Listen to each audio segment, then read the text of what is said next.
السلام عليكم ورحمة الله وبركاته. الحمد لله رب العالمين والصلاة والسلام على رسوله الأمين وعلى آله وصحبه أجمعين أما بعد. പ്രിയപ്പെട്ട സഹോദരന്മാരെ, സഹോദരികളെ, കേരളീയ മുസ്ലിം സമൂഹത്തിൽ അള്ളാഹുവിൻ്റെ ദീൻ അതിൻ്റെ യഥാർത്ഥ രൂപത്തിൽ പ്രചരിപ്പിക്കുക എന്ന മഹത്തായ ഉത്തരവാദിത്തമാണ് ഇസ്ലാഹി പ്രസ്ഥാനം നിർവഹിച്ചുകൊണ്ടിരിക്കുന്നത്. കഴിഞ്ഞ ഒരു നൂറ്റാണ്ട് കാലമായി ഒട്ടേറെ എതിർപ്പുകളും ആക്ഷേപങ്ങളും പരിഹാസങ്ങളും നേരിട്ടുകൊണ്ട് മുജാഹിദ് പ്രസ്ഥാനം ആ ദൗത്യ നിർവഹണവുമായി മുന്നോട്ട് പോവുകയാണ്. എന്തുകൊണ്ടായിരുന്നു കേരളത്തിൽ ഇത്തരമൊരു പ്രവർത്തനം ഉണ്ടാകേണ്ടി വന്നത് എന്നത് വിശദീകരിക്കേണ്ട ആവശ്യമില്ലാത്ത വിധം ആ ചരിത്രം നമുക്കെല്ലാവർക്കും അറിയാവുന്നതാണ്. അള്ളാഹുവിൻ്റെ ദീൻ പ്രമാണങ്ങളിൽ നിന്ന് മനസ്സിലാക്കുകയും അത് പിൻപറ്റുകയും അംഗീകരിക്കുകയും ചെയ്തുകൊണ്ട് ജീവിക്കുകയും ചെയ്യുന്നതിന് പകരം എന്താണോ നാട്ടിലെ ആചാരങ്ങളായി നടപ്പിലുണ്ടായിരുന്നത്, എന്താണോ പാരമ്പര്യമായി ഈ നാട്ടിലുള്ള ആളുകൾ വിശ്വസിച്ചു പോന്നിരുന്നത്, അത് അംഗീകരിക്കുകയും അത് ശരിയാണോ തെറ്റാണോ എന്ന് പരിശോധിക്കാതെ പിന്തുടരുകയും ചെയ്യുന്ന ഒരവസ്ഥയാണ് ഇവിടെ നിലനിന്നിരുന്നത്. അവിടെയാണ് നമ്മളുടെ വിശ്വാസത്തെക്കുറിച്ച്, നമ്മളുടെ ആചാരങ്ങളെക്കുറിച്ച്, ഈ സമൂഹത്തിൽ നാം നിർവഹിച്ചു കൊണ്ടിരിക്കുന്ന ദൗത്യങ്ങളെക്കുറിച്ച്, അള്ളാഹുവിന് നാം നിർവഹിച്ചു കൊണ്ടിരിക്കുന്ന ആരാധനകളെക്കുറിച്ച് എന്താണ് പ്രമാണങ്ങൾക്ക് പറയാനുള്ളത് എന്ന ബോധ്യപ്പെടുത്തലുകളുമായി നവോത്ഥാന നായകന്മാർ രംഗത്ത് വന്നത്. സ്വാഭാവികമായും വിശുദ്ധ ഖുർആനിന്റെയും നബി സല്ലല്ലാഹു അലൈഹി വസല്ലമയുടെ ചര്യയുടെയും അടിസ്ഥാനത്തിൽ എങ്ങനെയാണ് അള്ളാഹുവിന്റെ റസൂലിൽ നിന്ന് സ്വഹാബത്ത് ദീന് പഠിക്കുകയും മനസ്സിലാക്കുകയും ചെയ്തത്, അതിന്റെ അടിസ്ഥാനത്തിൽ നമ്മളുടെ വിശ്വാസത്തെയും നമ്മുടെ ജീവിതത്തെയും ക്രമീകരിക്കേണ്ടതുണ്ട് എന്ന ഇസ്ലാഹി പ്രസ്ഥാനത്തിന്റെ പണ്ഡിതന്മാരുടെ ആഹ്വാനം ഈ സമൂഹത്തിലെ പൗരോഹിത്യത്തെ ഒട്ടൊന്നുമല്ല പ്രയാസപ്പെടുത്തിയത്. അതുകൊണ്ട് തന്നെ ആ പഴയ ആചാരങ്ങളാണ്, അതിന് പ്രമാണത്തിന്റെ പിൻബലമില്ലെങ്കിലും, അതിന് അള്ളാഹുവിന്റെ റസൂലിന്റെ പിൻബലമില്ലെങ്കിലും, വിശുദ്ധ ഖുർആനിലെ ഏതെങ്കിലും ഒരു വചനത്തിന്റെ പിൻബലമില്ലെങ്കിലും, നാം ചെയ്യേണ്ടത് ഈ നാട്ടിൽ നടന്നുകൊണ്ടിരിക്കുന്ന സമ്പ്രദായങ്ങളാണ് എന്ന് ജനങ്ങളെ പഠിപ്പിക്കാൻ വേണ്ടി പൗരോഹിത്യം അധ്വാനിക്കുകയും അതിനുവേണ്ടി സംഘടനകൾ രൂപീകരിക്കുകയും ചെയ്തു. നമുക്കറിയാം, സമസ്ത കേരള ജമിയത്തുൽ ഉലമ എന്ന പണ്ഡിത സംഘടന രൂപീകരിക്കപ്പെട്ടതിന് ശേഷം കേരളത്തിൽ അവർ നടത്തിയ ഒട്ടേറെ സമ്മേളനങ്ങൾ, ആ സമ്മേളനങ്ങളുമായി ബന്ധപ്പെട്ടുകൊണ്ട് അവർ പാസാക്കുകയും ജനങ്ങളുടെ മുന്നിൽ അവതരിപ്പിക്കുകയും ചെയ്ത പ്രമേയങ്ങൾ എത്രമാത്രം പിന്തിരിപ്പനായിരുന്നു എന്ന് ഇന്നത്തെ സമസ്തയുടെ പ്രവർത്തനങ്ങൾ കണ്ടാൽ നമുക്ക് മനസ്സിലാക്കുവാൻ കഴിയും. അതിലെ പല പ്രമേയങ്ങളെ കുറിച്ചും സംസാരിക്കുവാൻ പോലും സാധിക്കാത്ത രൂപത്തിൽ, അതിലെ പ്രമേയങ്ങളെ അങ്ങനെ തന്നെ മറന്നു കളയുന്ന രൂപത്തിലാണ് ഇന്ന് സമസ്തയുടെ പണ്ഡിതന്മാരും അതിന്റെ പ്രഭാഷകരുമൊക്കെ പ്രവർത്തിച്ചു കൊണ്ടിരിക്കുന്നത് എന്ന് നമുക്കറിയാം. ഇതുപോലെ ചരിത്രത്തിൽ നവോത്ഥാനത്തിനെതിരെ, വിശുദ്ധ ഖുർആനിനെതിരെ, നബി സല്ലല്ലാഹു അലൈഹി വസല്ലമയുടെ സുന്നത്തുകൾക്കെതിരെ, സ്വഹാബത്തിന്റെ നിലപാടുകൾക്കെതിരെ സമസ്തയും അതിന്റെ പണ്ഡിതന്മാരും ആ സംഘടനയും സ്വീകരിച്ച ഒട്ടേറെ നിലപാടുകൾ നമുക്ക് കാണാൻ കഴിയും. അതിന്റെ ഏറ്റവും ഒടുവിലത്തെ ഒരു ഉദാഹരണമാണ് കഴിഞ്ഞ 2 ദിവസങ്ങളായി സോഷ്യൽ മീഡിയകളിൽ നമ്മൾ കണ്ടുകൊണ്ടിരിക്കുന്നത്. എത്രമാത്രം പരിതാപകരമായ അവസ്ഥയിലാണ് സമസ്തയുടെ പണ്ഡിതന്മാരും അതിന്റെ പ്രഭാഷകരും അതേപോലെ സുന്നി യുവജന സംഘവും ഒക്കെ എത്തിച്ചേർന്നിരിക്കുന്നത് എന്ന് ഈ ഒരു പുതിയ ഇഷ്യൂവിൽ നിന്ന് നമുക്ക് മനസ്സിലാക്കുവാൻ സാധിക്കും. കേരളത്തെ മുസ്ലിം ലീഗിന്റെ ജനറൽ സെക്രട്ടറി PMA സലാം സാഹിബ് ഒരു പ്രസംഗത്തിൽ സാന്ദർഭികമായി സൂചിപ്പിച്ച ഒരു കാര്യം, ആ കാര്യത്തിൽ പ്രതിഷേധം അറിയിച്ചുകൊണ്ടാണ് സുന്നി യുവജന സംഘം കത്തയച്ചിരിക്കുന്നത്. ആ കത്തിലുള്ള ഒരു വാചകം നമുക്കിങ്ങനെ കാണാം: സലാം സാഹിബിന്റെ പ്രസംഗത്തെക്കുറിച്ച് സൂചിപ്പിച്ചുകൊണ്ട് പറയുന്നു, നേരിട്ട് പടച്ചവനോട് പറഞ്ഞാൽ പോരെ, എന്തിനാണ് ഇടയാളന്മാരെന്ന അദ്ദേഹത്തിന്റെ പ്രസംഗം സുന്നി വിശ്വാസധാരയെ ഇകഴ്ത്തുന്നതും പരിഹസിക്കുന്നതും സുന്നി വിശ്വാസത്തെ വ്രണപ്പെടുത്തുന്നതുമാണ് എന്നാണ്.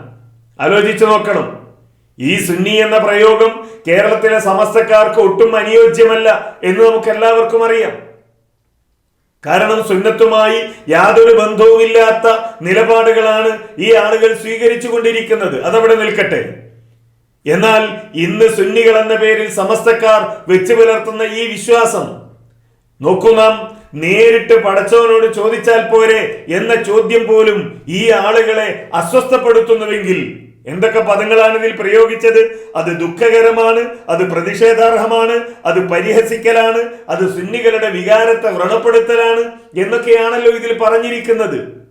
എന്താണ് ഈ ആളുകളുടെ വികാരത്തെ വ്രണപ്പെടുത്തിയത്? എന്താണ് ഈ ആളുകളെ പരിഹസിക്കലായി ഇവർക്ക് തോന്നിയത്? എന്താണ് ദുഃഖകരമാണ് എന്നീ ആളുകൾ പറഞ്ഞുകൊണ്ടിരിക്കുന്നത്? അള്ളാഹുവിനോട് മാത്രം നേരിട്ട് പ്രാർത്ഥിച്ചാൽ പോരെ എന്ന ചോദ്യമോ? നേരിട്ട് പടച്ചവനോട് മാത്രം തേടിയാൽ പോരെ എന്ന ചോദ്യമാണോ ഇത്രമാത്രം ഈ ആളുകളെ പ്രയാസപ്പെടുത്തുന്നത്? ഈ ചോദ്യം പ്രയാസപ്പെടുത്തുന്ന ആളുകൾ എങ്ങനെയാണ് സുന്നത്തിന്റെ ആളുകളാവുക? എങ്ങനെയാണ് ഇസ്ലാമിന്റെ ആളുകളാവുക? എങ്ങനെയാണ് ദീനിന്റെ ആളുകളാവുക? നമ്മൾ ആലോചിച്ച് നോക്കുക. ലീഗിന്റെ വേദികളിൽ മുജാഹിദ് പ്രസ്ഥാനത്തിന്റെ നിലപാടുമായി യോജിക്കാത്ത, പ്രമാണങ്ങളുടെ പിന്തുണയില്ലാത്ത ഒട്ടേറെ കാര്യങ്ങൾ നടക്കാറുണ്ട്. ഒരു രാഷ്ട്രീയ പാർട്ടി എന്ന നിലയിൽ അത്തരം സന്ദർഭങ്ങളിൽ ലീഗ് സ്വീകരിക്കുന്ന സമീപനങ്ങളിൽ ഇതാ ഞങ്ങളുടെ വികാരങ്ങൾ വ്രണപ്പെട്ടു പോയിരിക്കുന്നു, ഇതാ ഞങ്ങൾ ഇനി കൂടെയില്ല എന്നൊന്നും പറഞ്ഞുകൊണ്ട് മുജാഹിദ് പ്രസ്ഥാനം ഒരിക്കലും കത്തയച്ചിട്ടില്ല.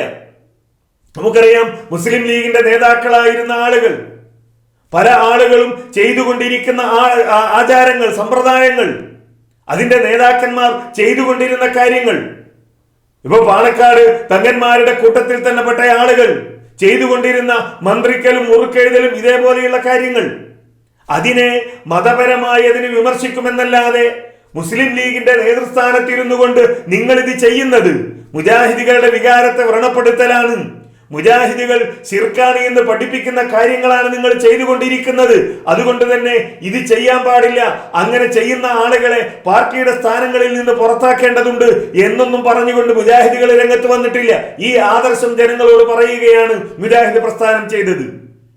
ഇതെന്തിനാ ഇപ്പോൾ ഒരു കത്തുമായി രംഗത്ത് വന്നത്?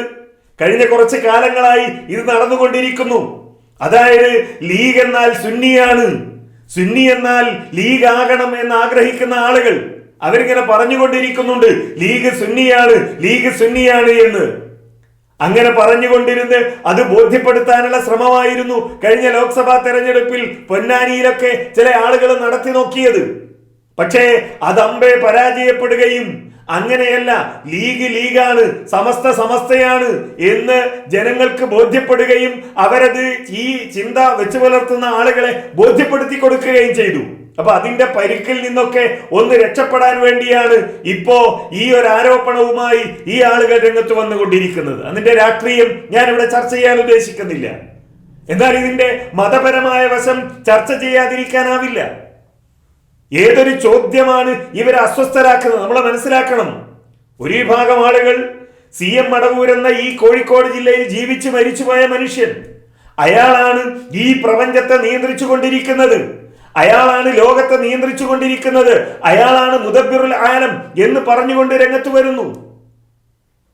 അതേ സമയത്ത് തന്നെയാണ് വേറൊരു കൂട്ടർ രംഗത്ത് വരുന്നത്, അള്ളാഹിനോട് പടച്ചവനോട് നേരിട്ട് ചോദിച്ചാൽ പോരെ എന്ന് ചോദിക്കാൻ പാടില്ല. എന്തിനാണ് നമ്മൾ പ്രാർത്ഥിക്കുമ്പോ, നമ്മൾ തേടുമ്പോ അള്ളാഹുവിന്റെയും നമ്മുടെയും ഇടയിൽ എന്തിനാണ് ഇടയാളന്മാർ എന്ന് ചോദിക്കാൻ പാടില്ല. ഞങ്ങൾക്ക് സംസാരിക്കുവാനുള്ളത്, ഞങ്ങൾക്ക് സംവദിക്കുവാനുള്ളത് ഈ വിശ്വാസം വെച്ചു പുലർത്തുന്ന സാധാരണക്കാരോടാണ്. നിങ്ങൾ മനസ്സിലാക്കണം എത്രമാത്രം അപകടകരമായ ഒരവസ്ഥയിലേക്കാണ് ഈ ആളുകൾ മുസ്ലിം സമൂഹത്തെ കൊണ്ടുപോകുന്നത് എന്ന്. അല്ലാഹു സുബ്ഹാനഹു വ തആല അവന്റെ വിശുദ്ധ ഖുർആനിൽ എവിടെയെങ്കിലും പറഞ്ഞോ നിങ്ങൾ എന്നോട് തേടുമ്പോ ഇടയാളന്മാരെ നിർത്തിക്കൊണ്ടാണ് തേടേണ്ടത് എന്ന്? നിങ്ങളുടെ ആവശ്യങ്ങൾ നിങ്ങൾ എന്നോട് പറയുമ്പോ, നിങ്ങളുടെ പ്രശ്നങ്ങൾ നിങ്ങൾ എന്നോട് പറയുമ്പോ, നിങ്ങളുടെ വേദനകളും വേവലാതികളും എന്നോട് പറയുമ്പോ എന്നോട് പറയുന്നതിന് പകരം ഏതെങ്കിലും ഒരു മഹാനോട് പറയുകയും ഏതെങ്കിലും ഒരു പുണ്യപുരുഷനോട് പറയുകയും ഏതെങ്കിലും ഒരു നബിയോട് പറയുകയും ആ നബി എന്നോട് പറയുകയും ചെയ്യട്ടെ എന്ന് അല്ലാഹു സുബ്ഹാനഹു വ തആല എവിടെയെങ്കിലും പറഞ്ഞതായി പഠിപ്പിച്ചതായി നമുക്ക് കാണാൻ കഴിയുമോ? അല്ലാഹു അവരെ കുറിച്ച് പറയുന്നതും പരിചയപ്പെടുത്തുന്നതും വൈദാ സഅലക ഇബാദി അന്നി ഫഇന്നി ഖരീബ് ഉജീബു ദഅവത ദാഇ ഇദാ ദഅനി എന്നാണ്. വൈദാ സഅലക ഇബാദി അന്നി, എന്നെ കുറിച്ച് എന്റെ അടിമകൾ നിങ്ങളോട് ചോദിച്ചാൽ, എന്നെ കുറിച്ച് ആരാണ് ഞാനെന്ന്, ആരാണ് അല്ലാഹു എന്ന് നബിയെ താങ്കളോട് എന്റെ അടിമകൾ ചോദിച്ചാൽ താങ്കൾ പറയേണ്ടത് എന്താണ്? ഫഇന്നി ഖരീബ്, ഞാൻ അവരോട് വളരെ അടുത്ത് നിൽക്കുന്നവനാണ്, ഞാൻ അവരോട് അടുത്ത് നിൽക്കുന്നവനാണ്.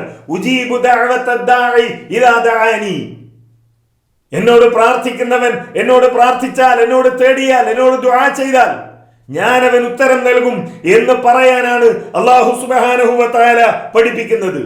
ഈ ആയത്ത് വിശദീകരിച്ചുകൊണ്ട് പണ്ഡിതന്മാർ രേഖപ്പെടുത്തുന്നത് നമുക്ക് കാണാം. ഈ കത്ത് കൊടുത്ത സുന്നി യുവജന സംഘവും അടിയിൽ ഒപ്പിട്ട പണ്ഡിതന്മാരും അതിനെ പിന്തുണക്കുന്ന പണ്ഡിതന്മാരും അംഗീകരിക്കുന്ന ഇമാം റാസി തന്റെ തഫ്സീറിൽ രേഖപ്പെടുത്തിയത് കാണാൻ കഴിയും. ബയ്യന അന്നഹു സുബ്ഹാനഹു ബിലുത്ഫിഹി വറഹ്മതിഹി ഖരീബുൻ മിനൽ അബ്ദ് മുത്തലിഉൻ അലാ ദിക്രിഹി വശുക്രിഹി ഫയസ്മഉ നിദാഅഹു വയുജീബു ദുആഅഹു വലാ യുഖരിബു റജാഅഹു. എന്താ ഇമാം റാസി പറയുന്നത്? അദ്ദേഹം പറയുന്നു, അല്ലാഹു സുബ്ഹാനഹു വ തആല അവന്റെ കാരുണ്യം കൊണ്ട്, അവന്റെ കൃപ കൊണ്ട് വിശ്വാസിയോട് വളരെ അടുത്തവനാണ്. അല്ലാഹു അവന്റെ നന്ദി പ്രകടനം കാണുന്നു ആ വിശ്വാസിയുടെ. അവനെ അവൻ സ്മരിക്കുന്നത് അല്ലാഹു അറിയുന്നു.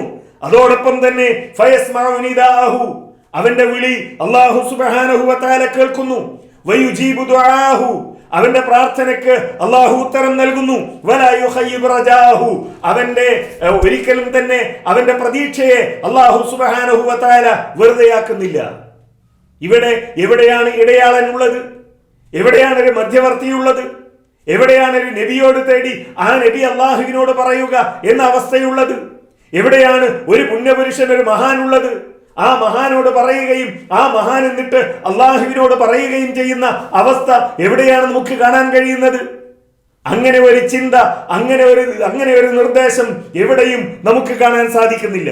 എന്ന് മാത്രമല്ല, ഫഇന്നി ഖരീബ് എന്ന് പറഞ്ഞതിന്റെ വിവിധ വശങ്ങളെ കുറിച്ച് ഇമാം റാസി വിശദീകരിക്കുന്നത് നമുക്ക് കാണാൻ കഴിയും.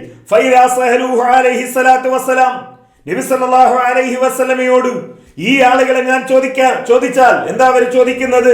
ഫഖാലു ഐന റബ്ബുന, എവിടെയാണ് നമ്മളുടെ റബ്ബ്, എവിടെയാണ് ഞങ്ങളുടെ റബ്ബ് എന്ന് ചോദിച്ചാൽ സഹ അയ്യകൂനൽ ജവാബ് ഫഇന്നി ഖരീബ്, അതിന് ഈ ഒരു മറുപടി മതി.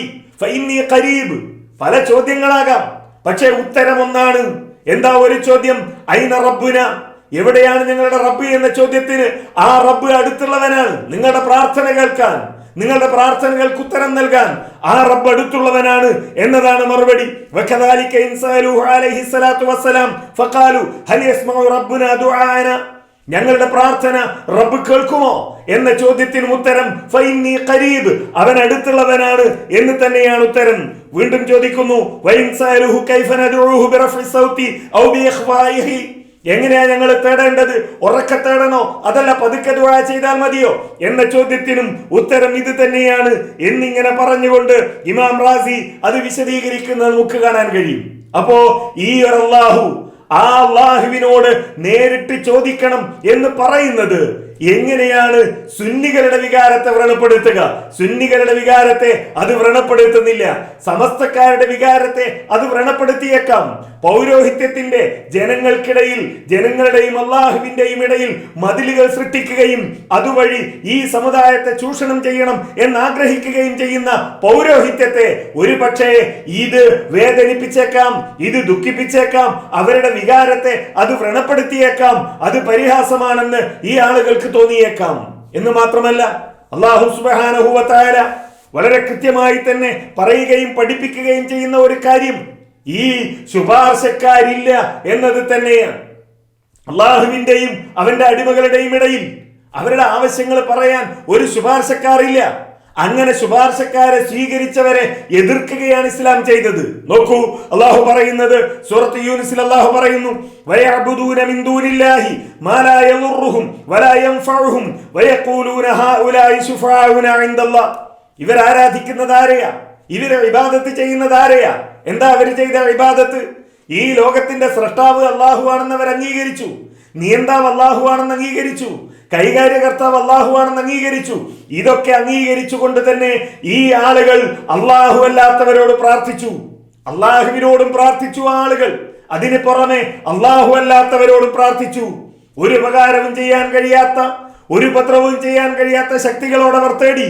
വയഖൂലൂൻ, എന്നിട്ട് അവർ പറയുന്നത് എന്താ? ഹൗലായി ശുഫാഉനാ ഇൻദല്ലാഹ്, ഇവര് അള്ളാഹുവിന്റെ അടുക്കൽ ഞങ്ങൾക്ക് വേണ്ടി ശുപാർശ പറയും, ഞങ്ങൾക്ക് വേണ്ടി ശുപാർശ പറയും. ഇവരങ്ങ് തീരുമാനിക്കുകയാണ്, ഇടയാളന്മാർ വേണം എന്നിവരങ്ങ് തീരുമാനിക്കുകയാണ്. അങ്ങനെ ഇടയാളന്മാരുണ്ട് എന്നിവരങ്ങ് പ്രഖ്യാപിക്കുകയാണ്. ആ ഇടയാളന്മാർ ആവശ്യമാണ് എന്നിവരങ്ങ് തീരുമാനിക്കുകയാണ്. അള്ളാഹുവിന്റെ ഒരു ചോദ്യമുണ്ട് അവിടെ. ഖുൽ അതുനബ്ബിഊനല്ലാഹ ബിമാ ലാ യഅലമു ഫിസ് സമാവാതി വലാ ഫിൽ അർദ്.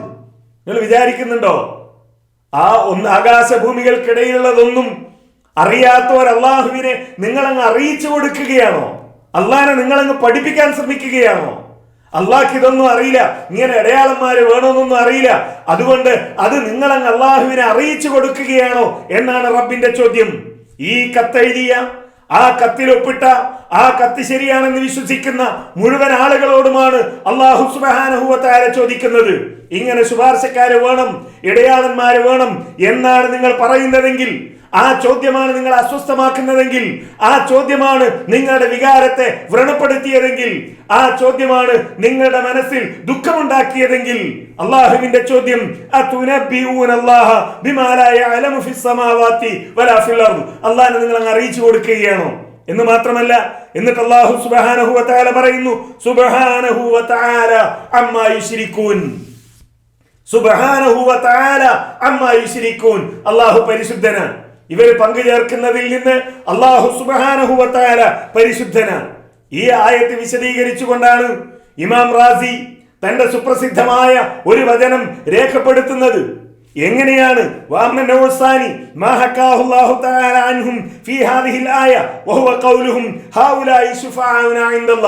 അള്ളാഹ് പറയുന്നുണ്ടല്ലോ ഈ ആളുകളുടെ വിശ്വാസത്തെ പറ്റി, ഇവർ ശുപാർശക്കാരാണ് എന്നവർ വിശ്വസിക്കുന്നു എന്ന്. ഫഅലം അന്ന മിനൻ നാസി മൻ ഖാൽ ഇന്ന ഉലൈകൽ കുഫാറ തവഹമു അന്ന ഇബാദത്തുൽ അസ്നാമി അസദ്ദു ഫീ തഅലീമില്ലാഹി മിൻ ഇബാദത്തില്ലാഹി സുബ്ഹാനഹു വ തആല.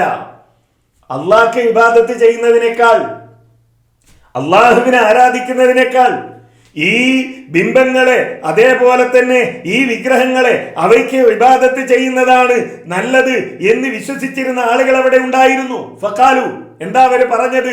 ലൈസത് ലനാ അഹ്ലിയ അൻ നസ്തഗില ബിഇബാദത്തില്ലാഹി തആല ബൽ നസ്തഗിലു ബിഇബാദത്തി ഹാദിഹിൽ അസ്നാം. നമുക്ക് അള്ളാഹിനെ നേരിട്ട് ആരാധിക്കാൻ കഴിയില്ലല്ലോ, അതിന് മാത്രം നമ്മളില്ല. നമ്മൾ ആരെയാണ് ആരാധിക്കേണ്ടത്? നമ്മൾ ആരാധിക്കേണ്ടത് ഈ മഹാന്മാരെയാണ്, ഈ ബിംബങ്ങളെയാണ്, ഈ വിഗ്രഹങ്ങളെയാണ്. അവ നമുക്ക് വേണ്ടി അള്ളാഹുവിനോട് ശുപാർശ പറയും. ഇങ്ങനെ വിശ്വസിച്ച ആളുകൾ ഉണ്ടായിരുന്നു. അപ്പൊ എങ്ങനെയാണ് ബിംബങ്ങളെ കുറിച്ച് ഇവരെങ്ങനെ ഇത് പറയുന്നത്? കാരണം ഇത് ജീവനില്ലാത്തതല്ലേ, എങ്ങനെയാ അവ ശുപാർശ പറയുന്നത് എന്നൊക്കെയുള്ള ചർച്ചകൾ ഉണ്ടായി. അതിനുള്ള ഓരോ ന്യായങ്ങളും പറയുന്ന കൂട്ടത്തിൽ ഇമാം റാസി രേഖപ്പെടുത്തി വറാബിഉഹ, അതിലെ നാലാമത്തത് എന്താണ്? അന്നഹും വലഉ ഹാദിഹിൽ അസ്നാമ വൽ ഔസാന അലാ സുവരി അംബിയാഇഹിം വഅകാബിരിഹിം. ഇവരെന്ത് ചെയ്തു? തങ്ങളുടെ മഹാന്മാരുടെ, തങ്ങളുടെ കൂട്ടത്തിലെ പ്രവാചകന്മാരുടെ, അതേപോലെ തന്നെ മഹാന്മാരുടെ രൂപത്തിൽ വിഗ്രഹങ്ങളും ബിംബങ്ങളും ഉണ്ടാക്കി. വസഅമു അന്നഹും തസ്തഗലു ബിഇബാദത്തി ഹാദിഹി തമാസീൽ. ഈ പ്രതിരൂപങ്ങളെ തങ്ങൾ ഇബാദത്ത് ചെയ്യുന്ന കാലത്തോളം, അവയ്ക്ക് തങ്ങൾ ആരാധന അർപ്പിക്കുന്ന കാലത്തോളം, ഫഇന്ന ഉലൈകൽ അകാബിറ തകൂനു ശുഫആ ലഹും ഇൻദല്ലാഹി തആല. ഈ മഹാന്മാര് ഞങ്ങൾക്ക് വേണ്ടി ശുപാർശ പറയും. ഈ മഹാന്മാര് ഞങ്ങൾക്ക് വേണ്ടി ശുപാർശ പറയും. ഈ കല്ലല്ല, ഈ മരമല്ല, ഈ കാണുന്ന പ്രതിരൂപമല്ല. ഈ പ്രതിരൂപത്തിന്റെ പിന്നിൽ ഒരു മഹാനുണ്ട്, ഈ പ്രതിരൂപത്തിന്റെ പിന്നിൽ ഒരു നബിയുണ്ട്, ഈ പ്രതിരൂപത്തിന്റെ പിന്നിൽ ഒരു പുണ്യപുരുഷനുണ്ട്. ആ പുണ്യപുരുഷൻ നമുക്ക് വേണ്ടി ശുപാർശ പറയും. എന്നിട്ട് അവസാനിപ്പിച്ചില്ല ഇമാം റാസി, വനലീറുഹു ഫീ ഹാദ സമാൻ. ഇതിന് തത്തുല്യമായ ഒരു സമ്പ്രദായമാണ് ഇക്കാലത്ത് നടക്കുന്നത്. എന്താണത്? ഇസ്തിഗാലു കസീരിൻ മിനൽ ഖൽഖി ബിതഅലീമി ഖുബൂരിൽ അകാബിർ. മഹാന്മാരുടെ ഖബറുകളെ ബഹുമാനിച്ചുകൊണ്ട് ചില ആളുകൾ നടത്തുന്ന ഏർപ്പാടുകൾ, ഇത് ഈ വിഗ്രഹാരാധകർ ചെയ്തതിന് സമമാണ്. എന്താ അവരുടെ വിശ്വാസം? അലഇതിഖാദി അന്നഹും ഇദാ അല്ലമു ഖുബൂറഹും ഫഇന്നഹും യകൂനൂന ശുഫആ ലഹും ഇൻദല്ലാഹ്. ഈ ഖബറുകളെ ഇവർ ബഹുമാനിച്ചാൽ, ഈ ഖബറുകളെ ബഹുമാനിച്ചാൽ, ഈ മുമ്പറത്തെ തങ്ങളുടെ ഖബറിനെ ബഹുമാനിച്ചാൽ, CM മടവൂരിന്റെ ഖബറിനെ ബഹുമാനിച്ചാൽ, അതേപോലെ കേരളത്തിൽ കെട്ടിപ്പൊക്കപ്പെട്ടിരിക്കുന്ന പല ഖബറുകളെയും ബഹുമാനിച്ചാൽ, ആ ഖബറിൽ കിടക്കുന്ന മഹാന്മാര് തങ്ങൾക്ക് വേണ്ടി ശുപാർശ പറയും എന്ന വിശ്വാസത്തോടെ ഈ ആളുകൾ ചെയ്തുകൊണ്ടിരിക്കുന്ന സമ്പ്രദായം, അത് ഈ വിഗ്രഹാരാധകരായ ആളുകൾ പറഞ്ഞ അതേ ന്യായമാണ്, അത് തന്നെയാണ് നടന്നുകൊണ്ടിരിക്കുന്നത് എന്ന് ഇമാം റാസി വിശദീകരിക്കുന്നത് നമുക്ക് കാണാൻ കഴിയും. ആലോചിച്ച് നോക്കുക, എവിടെയാണ് ശുപാർശക്കാർ? ശുപാർശക്കാര് വേണമെന്നാണോ പറഞ്ഞത്? ശുപാർശക്കാരുണ്ടാകണമെന്നാണോ അള്ളാഹു പറഞ്ഞത്? അല്ല. അങ്ങനെയുള്ള ശുപാർശക്കാർക്ക് യാതൊരു പ്രസക്തിയുമില്ല എന്നാണ് അള്ളാഹു സുബ്ഹാനഹു വ തആല പഠിപ്പിക്കുന്നത്. വീണ്ടും നോക്കൂ, അള്ളാഹു പറയുന്നു, അമിത്തഖദു മിൻ ദൂനില്ലാഹി ശുഫആ. അല്ല, അള്ളാഹുവിന് പുറമെ ഈ ആളുകൾ ശുപാർശക്കാരെ സ്വീകരിച്ചിരിക്കുകയാണോ? അള്ളാഹുവിന് പുറമെ ശുപാർശക്കാരെ സ്വീകരിച്ചിരിക്കുകയാണോ? ഖുൽ അവലൗ കാനൂ ലാ യംലികൂന ശൈഅൻ വലാ യഖിലൂൻ. ഈ ശുപാർശക്കാരായി ഇവർ സ്വീകരിച്ചിരിക്കുന്ന ആളുകൾക്ക് എന്തെങ്കിലും കഴിയോ? എന്തിനെങ്കിലും സാധിക്കുമോ? എന്തെങ്കിലും അധികാരം അവർക്കുണ്ടോ? ഈ ശുപാർശക്കാരായി ഇവർ സ്വീകരിച്ചിരിക്കുന്നവർക്ക് എന്ത് അധികാരമാണുള്ളത്? ഈ ഇടയാളന്മാരായി ഇവർ കരുതിയവരുണ്ടല്ലോ, ഇടയാളന്മാരാണെന്ന് ഇവർ വിചാരിക്കുന്നവരുണ്ടല്ലോ, എന്ത് അധികാരമാണ്, എന്ത് കഴിവാണുള്ളത്? എന്താണ് ഈ കാര്യങ്ങൾ മനസ്സിലാക്കാൻ എന്താണ് അവർക്ക് സാധിക്കുക? അങ്ങനെയുള്ള ആളുകളെയല്ലേ ഇടയാളന്മാരായി സ്വീകരിക്കുന്നത്? പറയുക, എല്ലാ ശുപാർശയും അള്ളാഹുവിനുള്ളതാണ്, അള്ളാഹുവിനുള്ളതാണ്. ആരാണ് ഇടയാളന്മാർ? ആരാണ് ശുപാർശക്കാർ? മമ്പറന്തങ്ങളാണോ? മമ്പറന്തങ്ങൾക്ക് എന്ത് അധികാരമാണുള്ളത്? മനമ്പത്ത ബീവിയാണോ? ആരാണ് മനമ്പത്ത ബീവി? CM മടവൂരാണോ? ആരാ ഈ CM മടവൂർ? എന്ത് അധികാരമുണ്ട് ഈ ലോകത്ത് അയാൾക്ക്? എന്ത് കഴിവുണ്ട്? ഇന്ന് നടക്കുന്ന ഈ ലോകത്ത് നടക്കുന്ന കാര്യങ്ങൾ മനസ്സിലാക്കാനുള്ള എന്ത് ശേഷിയുണ്ട്? ഇത്തരം ആളുകളെയാണോ ഇടയാളന്മാരായി പരിഗണിക്കുന്നത്? എന്നിട്ട് അല്ലാഹു പറയുന്നു, ലഹു മുൽക്കു സമാവാതി വൽ അർദി സുമ്മ ഇലൈഹി തുർജഊൻ. ആ അല്ലാഹുവിനാണ് അധികാരം, അല്ലാഹുവിനാണ് ശുപാർശക്കുള്ള അധികാരം, അവനാണ് ഈ ലോകത്തെ എല്ലാ കാര്യങ്ങളുടെയും അധികാരം എന്ന് അല്ലാഹു പറയാൻ. എന്നിട്ട് റബ്ബ് സുബ്ഹാനഹു വ തആല പറയുന്ന ഒരു വാചകമുണ്ട്, വൈദാ ദുക്കിറല്ലാഹു വഹ്ദഹു വൈദാ ദുക്കിറല്ലാഹു വഹ്ദഹു. അള്ളാഹുവിനെ കുറിച്ച് മാത്രം പറയപ്പെട്ടാൽ, അള്ളാഹുവിനെ കുറിച്ച് മാത്രം പറയപ്പെട്ടാൽ, ഇസ്മഅസ്സത് ഖുലൂബുൽ ലദീന ലാ യുഅ്മിനൂന ബിൽ ആഖിറ. പരലോകത്തിൽ വിശ്വസിക്കാത്ത ആളുകളുടെ അവരുടെ ഹൃദയം, അവരുടെ മനസ്സ് അസഹ്യമാവും, അവർ അസ്വസ്ഥതയുള്ളവരാകും, അവരുടെ വികാരം വ്രണപ്പെടും, അവർക്ക് പ്രതിഷേധമുണ്ടാകും, അവര് പരിഹസിക്കപ്പെട്ടതായി അവർക്ക് തോന്നും. അല്ലേ? അതാണിപ്പോ നടന്നത്. ഈ കത്തും ഈ ആയത്തും ഒന്ന് വായിച്ചു നോക്കുക. എന്തേ ഈ ആളുകൾ പരിഹസിക്കപ്പെട്ടതായി അവർക്ക് തോന്നാൻ കാരണം? എന്തേ ഇവർക്ക് ദുഃഖമുണ്ടാകാൻ കാരണം? എന്തേ ഇവർക്ക് പ്രതിഷേധമുണ്ടാകാൻ കാരണം? എന്തേ ഇവരുടെ വികാരം വ്രണപ്പെടാൻ കാരണം? ഒരേ ഒരു കാരണം, ഒരേ ഒരു ചോദ്യം. എന്താ ചോദ്യം? പടച്ചോനോട് നേരിട്ട് ചോദിച്ചാ പോരെ? പടച്ചോനോട് നേരിട്ട് ചോദിച്ചാ പോരെ? എന്തിനാ ഇടയാളന്മാർ? പടച്ചോൻ ഇല്ല എന്നല്ല പറഞ്ഞത്, പടച്ചോൻ വേണ്ട എന്നല്ല പറഞ്ഞത്, അള്ളാഹുവിന്റെ വഹദാനിയത്തിനെ കുറിച്ചാ പറഞ്ഞത്. പടച്ചോനോട് നേരിട്ട് ചോദിച്ചാ പോരെ എന്ന ചോദ്യം.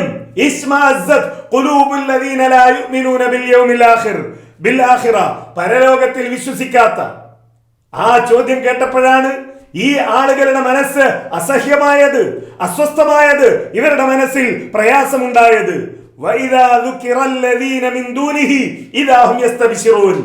എന്നാൽ ഈ ജനറൽ സെക്രട്ടറി ആകട്ടെ, അതല്ലെങ്കിൽ മറ്റേതെങ്കിലും നേതാക്കളാകട്ടെ, അവരാരെങ്കിലും മഹാന്മാരെ വിളിച്ചു തേടാമെന്നാണ് പറഞ്ഞിരുന്നതെങ്കിലോ ഇവർ അസ്വസ്ഥമാകുമായിരുന്നോ?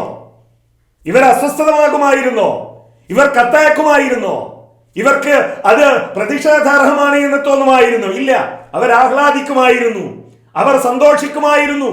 ഇവരാരെങ്കിലും അള്ളാഹുവിന് പുറമെയുള്ള ഇടയാളന്മാർ ആവശ്യമാണ് എന്ന് പറഞ്ഞിരുന്നുവെങ്കിൽ ഇടയാളന്മാർ വേണമെന്നാണ് പാർട്ടിയുടെ തീരുമാനമെന്ന് പ്രഖ്യാപിച്ചിരുന്നുവെങ്കിൽ, മഖ്ബറകളിൽ പോയി വിളിച്ചു തേടണമെന്നാണ് മുസ്ലിം ലീഗിന്റെ തീരുമാനമെന്ന് പറഞ്ഞിരുന്നുവെങ്കിൽ, ഈ ആളുകൾ കൈകൊട്ടി ചിരിക്കുമായിരുന്നു, അവർ സന്തോഷിക്കുമായിരുന്നു. പക്ഷേ അള്ളാഹുവിനോട് മാത്രമേ തേടേണ്ടതുള്ളൂ, നേരിട്ട് അള്ളാഹിനോട് മാത്രമേ ചോദിക്കേണ്ടതുള്ളൂ എന്ന് പറയുമ്പോഴേക്ക് ഈ ആളുകളുടെ മനസ്സ് വികാരം കൊണ്ടു അവർക്ക് സങ്കടമുണ്ടായി എന്നാണ് ഈ കത്തിൽ നിന്ന് നമുക്ക് മനസ്സിലാക്കാൻ സാധിക്കുന്നത്. നമ്മൾ ആലോചിക്കേണ്ടതുണ്ട്, എവിടേക്കാണ് ഈ സമൂഹത്തെ ഈ ആളുകൾ കൊണ്ടുപോകുന്നത് എന്ന്. അല്ലാഹു സുബ്ഹാനഹു വ തആല അവന്റെ ഖുർആനിലൂടെ പഠിപ്പിച്ച കാര്യം എത്രയെത്ര ആയത്തുകളിലൂടെ അള്ളാഹു അത് ഈ സമൂഹത്തെ ബോധ്യപ്പെടുത്തി. ഒന്നും രണ്ടും ആയത്തുകളിലൂടെയല്ല, ഈ പറഞ്ഞ ആയത്തുകൾക്ക് പുറമെ നേർക്ക് നേരെ അള്ളാഹുവിനോട് മാത്രമേ പ്രാർത്ഥിക്കുവാൻ പാടുള്ളൂ എന്ന് പറഞ്ഞുകൊണ്ട് പഠിപ്പിക്കുന്ന ആയത്തുകൾ നമുക്ക് കാണാം. വഖാല റബ്ബുക്കും ഉദ്ഉനി അസ്തജിബ് ലക്കും ഇന്നല്ലദീന യസ്തക്ബിറൂന അൻ ഇബാദതി സയദ്ഖുലൂന ജഹന്നമ ദാഖിരീൻ. നിങ്ങളുടെ റബ്ബ് പറഞ്ഞിരിക്കുന്നു, നിങ്ങൾ അള്ളാഹുവിനോട് തേടുക, നിങ്ങൾ അള്ളാഹുവിനോട് ദുആ ചെയ്യുക, ആ അള്ളാഹു നിങ്ങൾക്ക് ഉത്തരം നൽകും.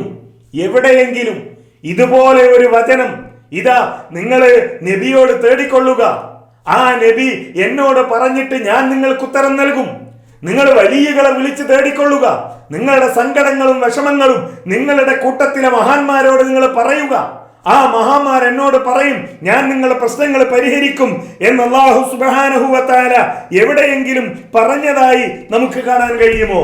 ഇല്ല.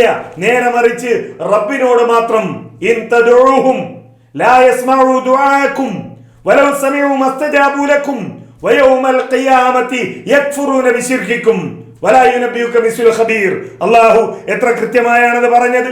നിങ്ങൾ വിളിച്ചാൽ നിങ്ങളുടെ വിളി അവർ കേൾക്കില്ല, ഇനി കേൾക്കുമെന്ന് സങ്കല്പിച്ചാലോ ഉത്തരം നൽകില്ല. എന്താണ് ഈ വിളി? ആരാധന എന്ന ഒരു വാക്കിന്റെ പരിധിയിൽ ഒതുക്കാൻ കഴിയുന്നത് മാത്രമാണോ അത്? അതൊക്കെ വലിയ വലിയ ഇബാദത്തുകളെ കുറിച്ചാണ് എന്ന് ചില ആളുകൾ പറയാറുണ്ട്. ഈ ആയത്ത് വ്യാഖ്യാനിച്ചുകൊണ്ട് ഇമാം ഖുർതുബി റഹിമഹുല്ല പറയുന്നത് നമുക്ക് കാണാൻ കഴിയും. ഐ ഇൻ തസ്തഗീസു ബിഹിം ഫിന്നവാഇബി, പ്രയാസങ്ങളുടെ സന്ദർഭങ്ങളിൽ, വിഷമങ്ങളുടെ സന്ദർഭങ്ങളിൽ നിങ്ങൾ അള്ളാഹുവിനോട് തേടിയാൽ, ഇസ്തിഗാസ നടത്തിയാൽ, ഇൻ തസ്തഗീസു ബിഹിം, നിങ്ങൾ ഇസ്തിഗാസ നടത്തിയാലെന്ന്. അതിനല്ലേ ഇടയാളന്മാരെ നിശ്ചയിക്കുന്നത്? ഈ ഇസ്തിഗാസ നടത്താനാണല്ലോ ഇടയാളന്മാർ വേണമെന്ന് പറയുന്നത്. എന്തിനാണ് ഇടയാളന്മാരെന്ന ചോദ്യം ഈ ഇസ്തിഗാസ നടത്താൻ നിശ്ചയിക്കപ്പെട്ടിരിക്കുന്ന ഈ മഹാന്മാരെന്ന് പറയപ്പെടുന്നവരും അല്ലാത്തവരും ഒക്കെയായ ഈ ഇടയാളന്മാരെ ചങ്ങല തകർത്ത് കളയും എന്നതുകൊണ്ടല്ലേ ഈ അസ്വസ്ഥതയുണ്ടായത്? അതുകൊണ്ടല്ലേ ഈ വെപ്രാളമുണ്ടായത്? അതുകൊണ്ടല്ലേ ഇത് പരിഹാസമാണെന്ന് തോന്നിയത്? അല്ലാഹു സുബ്ഹാനഹു വ തആല പറയുകയാണ്, ഇൻ തദഊഹും ലാ യസ്മഉ ദുആഅക്കും. എന്താ ഇൻ തദഊഹും എന്ന് പറഞ്ഞാൽ? ഇൻ തസ്തഗീസു ബിഹിം ഫിന്നവായിബി, പ്രയാസങ്ങളുടെ സന്ദർഭങ്ങളിൽ നിങ്ങൾ ഇസ്തിഗാസ നടത്തിയാൽ. ഇത് ബിംബത്തിന്, കല്ലിന്, മരത്തിന്, വിഗ്രഹത്തിന് കൊത്തിയുണ്ടാക്കിയവർക്ക് മാത്രം ബാധകമായതാണോ? അല്ല. ഈ ആയത്ത് വിശദീകരിച്ചുകൊണ്ട് ഇമാം ഖുർതുബി തന്നെ തുടരുന്നത് കാണാം. സുമ്മ യജൂസു അൻ യർജിഅ ഹാദാ ഇലൽ മഅബൂദീന മിമ്മാ യഖിൽ. ഇത് കല്ലിനും മരത്തിനും ബിംബങ്ങൾക്കും മാത്രം, അത്തരം അചേതന വസ്തുക്കൾക്ക് മാത്രം ബാധകമല്ല. പിന്നെയോ ആഖിലായ സചേതന വസ്തുക്കൾക്കും ഇത് ബാധകമാണ്. ഏതുപോലെ? കൽ മലായികത്തി വൽ ജിന്നി വൽ അംബിയാഇ വശയാത്തീൻ. മലക്കുകളോട് തേടിയാലും, മലക്കുകളെ ഇടയാളന്മാരാക്കിയാലും, മലക്കുകളെ ഇടയാളന്മാരാക്കിയാലും, ജിന്നുകളെ ഇടയാളന്മാരാക്കിയാലും, നബിമാരെ ഇടയാളന്മാരാക്കിയാലും, പിശാചുക്കളെ ഇടയാളന്മാരാക്കിയാലും, അതിനൊക്കെയാണല്ലോ, ഇവരോടൊക്കെയാണല്ലോ തേടുന്നത്. അവരോടൊക്കെ തേടിയാൽ ശിർക്കല്ല എന്നാണല്ലോ ചില ആളുകൾ പറഞ്ഞുകൊണ്ടിരിക്കുന്നത്, അല്ലെ? ജിന്നിനോടുള്ള സഹായാർത്ഥന ശിർക്കാവുകയില്ല എന്ന് വരെ പറയുന്ന ആളുകൾ നമ്മുടെ കൂട്ടത്തിൽ ഉണ്ടായല്ലോ. ആലോചിച്ചു നോക്കൂ. ഇമാം ഖുർതുബി പറയുന്നു, ഈ പ്രയാസങ്ങളുടെ സന്ദർഭങ്ങളിലുള്ള സഹായാർത്ഥന അത് കല്ലായാലും മരമായാലും ബിംബമായാലും വിഗ്രഹമായാലും തീർന്നില്ല, മലക്കായാലും ജിന്നായാലും നബിയായാലും അവർ കേൾക്കുകയില്ല, അവർ ഉത്തരം നൽകുകയില്ല എന്നാണ്. എന്ന് മാത്രമല്ല, പരലോകത്ത് ഇവരത് നിഷേധിക്കും എന്നാണ് ഇമാം ഖുർതുബി വളരെ കൃത്യമായി ഈ ആയത്തിന്റെ വിശദീകരണമായി നമുക്ക് പഠിപ്പിച്ചു തരുന്നത്. എവിടെയാണ് ഇടയാളന്മാരുള്ളത്? വിശുദ്ധ ഖുർആനിൽ അല്ലാഹു സുബ്ഹാനഹു വ തആല വിശദീകരിച്ച നബിമാരുടെ ചരിത്രത്തിലൂടെ കടന്നു പോവുക. ഇബ്രാഹിം നബി നടത്തിയ പ്രാർത്ഥനയുണ്ട്, ഇടയാളൻ ഉണ്ടായിരുന്നു അവിടെ. നൂഹ് നബി അലൈഹിസ്സലാം നടത്തിയ പ്രാർത്ഥനയുണ്ട്, ഇടയാളനുണ്ടോ അവിടെ? യാക്കൂബ് നബിയുടെ പ്രാർത്ഥനയുണ്ട്, ഇടയാളനുണ്ടോ അവിടെ? ഏതെങ്കിലും ഒരു പ്രവാചകൻ നടത്തിയ പ്രാർത്ഥന ജീവിതത്തിൽ ഇന്ന് ഈ നാട്ടിലെ സമസ്തക്കാരായ പുരോഹിതന്മാർ പറയുന്നത് കേട്ട് അതാണ് ശരിയെന്ന് വിശ്വസിച്ചുകൊണ്ട് ഈ നാട്ടിലുള്ള ആളുകൾ പല സന്ദർഭങ്ങളിൽ മരിച്ചുപോയ മഹാന്മാരെ വിളിച്ചു തേടുന്നുണ്ടല്ലോ. എവിടെയെങ്കിലും അതേപോലെയുള്ള വിഷയങ്ങൾ അനുഭവിക്കേണ്ടി വന്ന പ്രവാചകന്മാർ എവിടെയെങ്കിലും ഈ ഇടയാളന്മാരോട് തേടിയത് നമുക്ക് കാണാൻ കഴിയോ? നബി സല്ലല്ലാഹു അലൈഹി വസല്ലമയിലേക്ക് വരിക.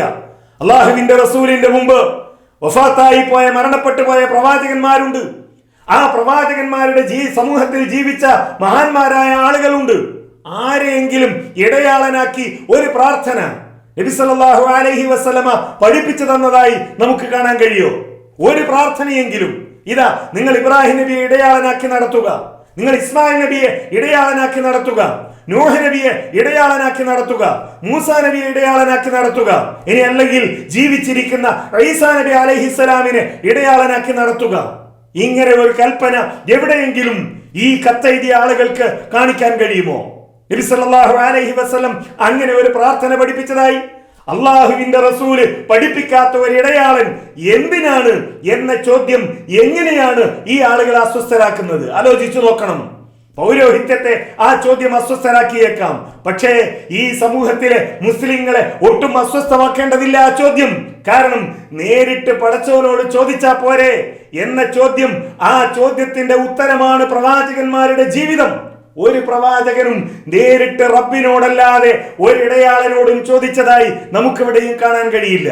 അള്ളാഹു റസൂൽ ജീവിച്ചിരിക്കുമ്പോഴാണല്ലോ ബദ്ർ യുദ്ധം നടന്നത്, അപ്പോഴാണല്ലോ ഉഹദ് യുദ്ധം നടന്നത്, അപ്പോഴാണല്ലോ വേറെയും യുദ്ധങ്ങൾ നടന്നത്. ആ യുദ്ധങ്ങളിൽ രക്തസാക്ഷികൾ ഉണ്ടായില്ലേ? അതല്ലാതെ തന്നെ രക്തസാക്ഷികൾ ഉണ്ടായില്ലേ? അള്ളാഹുവിന്റെ റസൂലിനോടൊപ്പം ജീവിച്ച സ്വഹാബികൾ സാധാരണ മരണം വരിച്ചില്ലേ?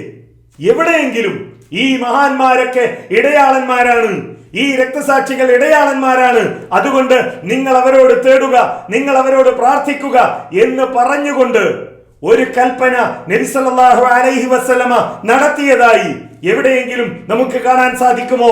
എവിടെയും കാണാൻ കഴിയില്ല. അതുകൊണ്ട് ആ ചോദ്യം പ്രസക്തമാണ്. നേരിട്ട് പടച്ചവനോട് ചോദിച്ചാൽ പോരെ എന്തിനാണ് ഇടയാളന്മാർ? ആ ചോദ്യം പ്രസക്തമാണ്. അതാരെയും വേദനിപ്പിക്കേണ്ട ചോദ്യമല്ല, അതാരെയും ദുഃഖിപ്പിക്കേണ്ട ചോദ്യമല്ല, അതാരെങ്കിലും പ്രതിഷേധിക്കേണ്ട ചോദ്യമല്ല, അതാരെയെങ്കിലും പരിഹസിക്കുന്ന ചോദ്യമല്ല, അതാരുടെയെങ്കിലും വികാരത്തെ വ്രണപ്പെടുത്തുന്ന ചോദ്യമല്ല. ഈ കത്തെഴുതി ഇത് സോഷ്യൽ മീഡിയയിൽ വിഷയമായി വന്നപ്പോ SYS ആണ് കത്തെഴുതിയത്. SYS കത്തെഴുതിയപ്പോ ഈ ആളുകൾ അവരെ സംരക്ഷിക്കാൻ വേണ്ടി SKSSFുകാർ ഒരു നോട്ടീസ് പുറത്തിറക്കി. ഫ്രൈഡേ മെസ്സേജ്, വെള്ളിയാഴ്ചത്തെ സന്ദേശം എന്ന പേരിൽ ഈ ആളുകൾ ഒരു സന്ദേശം പുറത്തിറക്കി. ആ സന്ദേശത്തിൽ എന്താ ഈ സമൂഹത്തോട് പറഞ്ഞത്? ഇതിനുള്ള തെളിവാ പറയുന്നത്. അതിന്റെ ടൈറ്റിൽ എന്താ? ഇടയാളനാവാം ഇസ്ലാമിൽ. ഇടയാളനാവാം ഇസ്ലാമിൽ. നിങ്ങൾ നോക്കുക, എന്താ എഴുതി വെച്ചത്? ഇടയാളനാവാം ഇസ്ലാമിൽ. എന്നാൽ SKSSFുകാരോട് പറയട്ടെ, നിങ്ങൾ ഈ പറഞ്ഞ ന്യായം, നിങ്ങൾ ഇതിന്റെ മുകളിൽ ഉദ്ധരിച്ച ആയത്തുണ്ടല്ലോ, ആ ആയത്താണ് നിങ്ങളുടെ തെളിവെങ്കിൽ നിങ്ങൾ ഈ ഹെഡിങ് മാറ്റണം. ഇടയാളനാവാം ഇസ്ലാമിൽ എന്ന് പറഞ്ഞാൽ പോരാ, ഇടയാളൻ വേണം ഇസ്ലാമിൽ നിർബന്ധമായും എന്ന് നിങ്ങളത് മാറ്റണം. കാരണം നിങ്ങൾ ഉദ്ധരിച്ച തെളിവാണല്ലോ.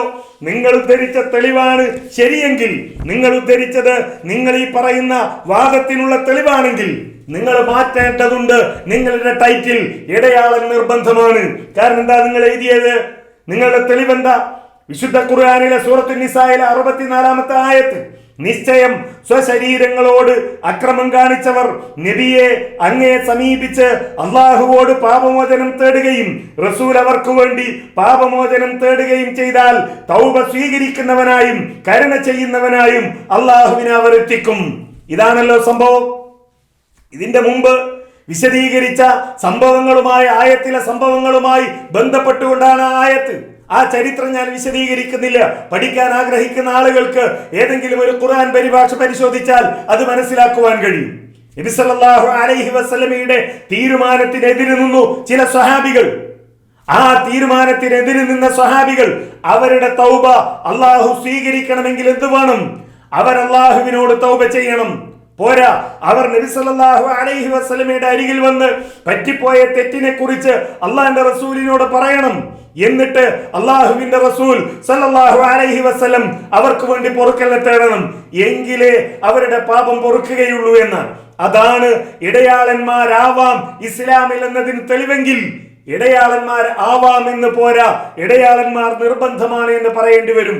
കാരണം ഈ ആളുകളുടെ പാപം പൊറുക്കണമെങ്കിൽ, ഈ ആളുകളുടെ തെറ്റ് പൊറുക്കണമെങ്കിൽ നിർബന്ധമാണ് അവർ നബി സല്ലല്ലാഹു അലൈഹി വസല്ലമയുടെ അരികിൽ പോകണം. അതുപോലെയാണോ ഇന്നത്തെ മുസ്ലിങ്ങൾ എന്തെങ്കിലും തെറ്റ് ചെയ്താൽ നബി സല്ലല്ലാഹു അലൈഹി വസല്ലമയുടെ അരികിൽ പോയി പറഞ്ഞെങ്കിൽ മാത്രമാണോ മുസ്ലിങ്ങളുടെ പാപം പൊറുക്കപ്പെടുന്നത്?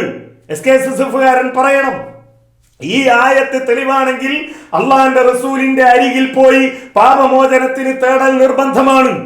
തെറ്റ് ചെയ്യുന്ന സന്ദർഭങ്ങളിൽ ഓരോ മുസ്ലിമും എന്ത് ചെയ്യണം? അള്ളാഹിന്റെ റസൂലിന്റെ മുന്നിൽ പോയി പാപമോചനത്തിന് തേടണം. ഓരോ തൗബയുടെയും മുന്നിൽ അള്ളാഹിന്റെ റസൂലിനോട് പാപമോചനത്തിന് തേടണം. അത് നിർബന്ധമാണ് എന്ന് പറയാൻ SKSSFകാരന് കഴിയുമോ? SYSകാരന് കഴിയുമോ? ഇനി അതല്ലെങ്കിൽ സമസ്ത കേരള ജമിയത്തുൽ ഉലമയിലെ ഏതെങ്കിലും പണ്ഡിതന്മാർക്ക് കഴിയോ?